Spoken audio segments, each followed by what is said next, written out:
டேலில எப்படி பேங்க் ஸ்டேட்மெண்ட்டை இம்போர்ட் பண்றது? இந்த வீடியோவ ஆல்ரெடி நான் ஷார்ட்ஸா போட்டுட்டேன்.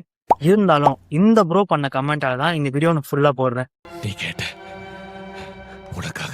ப்ரோ இந்த வீடியோ உங்களுக்காக தான் மேக் பண்றேன். ஸோ வீடியோ ஃபுல்லா பாரு. இப்போ இம்போர்ட் பண்றதுக்கு மேல இருக்க இம்போர்ட் ஆப்ஷன் கிளிக் பண்றேன். இதுல பேங்க் ஸ்டேட்மெண்ட். இந்த பேங்க் லெட்ஜர்ல எந்த பேங்க்கோ அந்த பேங்க்கை செலக்ட் பண்ணிக்கோங்க. ஃபைல் பாத்துல உங்களோட எக்ஸல் எங்க இருக்கோ அந்த பாத் தான் கொடுக்கணும். நான் ஸ்பெசிஃபிக் பாத் போட்டு கொடுக்க போறேன்.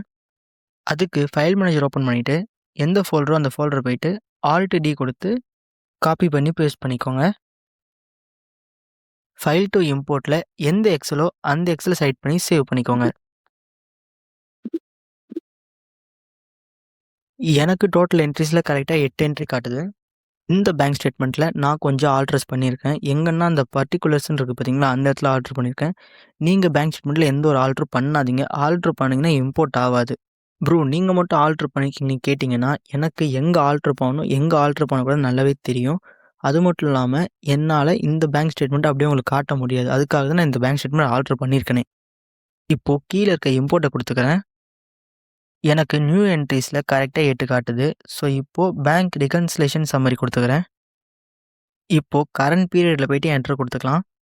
இந்த பேங்க் ஸ்டேட்மெண்ட்டை இம்போர்ட் பண்ணுறதுலே இந்த இடம் தான் ரொம்ப இம்பார்ட்டண்டான ஒரு இடம். ஏன்னா இதுதான் எந்த அமௌண்ட்டு எந்த லெட்ஜர் கீழே வந்திருக்குன்னு டிசைட் பண்ணுறது. ப்ரோ இது ஒன்றுத்தையும் நான் மேனுவலாக அடிக்கணுமான்னு கேட்டிங்கன்னா அப்படி கிடையாது. இதில் ஃபில்டர் ஆப்ஷன் இருக்குது. ஸோ அதை யூஸ் பண்ணலாம். அதுக்கு Alt F கொடுத்துக்கிறேன்.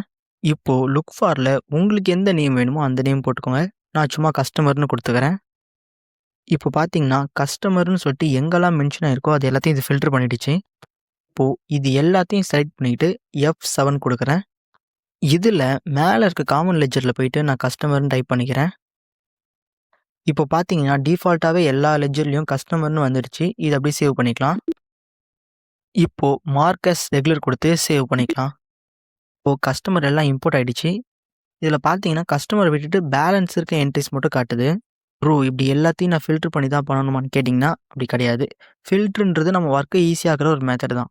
அதுக்கு பதிலாக நீங்கள் மொத்தத்தையும் செலக்ட் பண்ணிவிட்டு F7 கொடுத்துருங்க. இப்போ பார்த்தீங்கன்னா உங்களுக்கு வவுச்சர் செலக்ட் பண்ணுற இடம் வந்துடும்.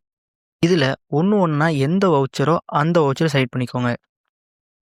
ப்ரோ இந்த ஸ்டெப் ஓகே. ஆனால் இதுவே நான் டேலிக்குள்ளே இம்போர்ட் பண்ணிவிட்டு அதுக்கப்புறமா ஆல்ட்ரு பண்ணுற ஆப்ஷன் இருக்கான்னு கேட்டிங்கன்னா இருக்குது. ஸோ நீங்கள் என்ன பண்ணுங்கன்னா காமன் லெட்ஜரில் போய்ட்டு சஸ்பெண்டர் லெட்ஜர் கொடுத்துருங்க. இதில் சஸ்பென்ஸ்ன்ற ஒரு லெட்ஜர் இல்லை. ஸோ நான் லெட்ஜரை க்ரியேட் பண்ணிக்கிறேன். இப்போ பார்த்தீங்கன்னா எல்லா லெட்ஜரும் சஸ்பென்ஸ் கீழே வந்துடுச்சு. அப்படியே சேவ் பண்ணிக்கலாம். இப்போது லெட்ஜரில் சஸ்பென்ஸ் அக்கௌண்ட் ஓப்பன் பண்ணிவிட்டு அது எல்லாத்தையும் ஆல்ட்ரு பண்ணிக்கலாம்.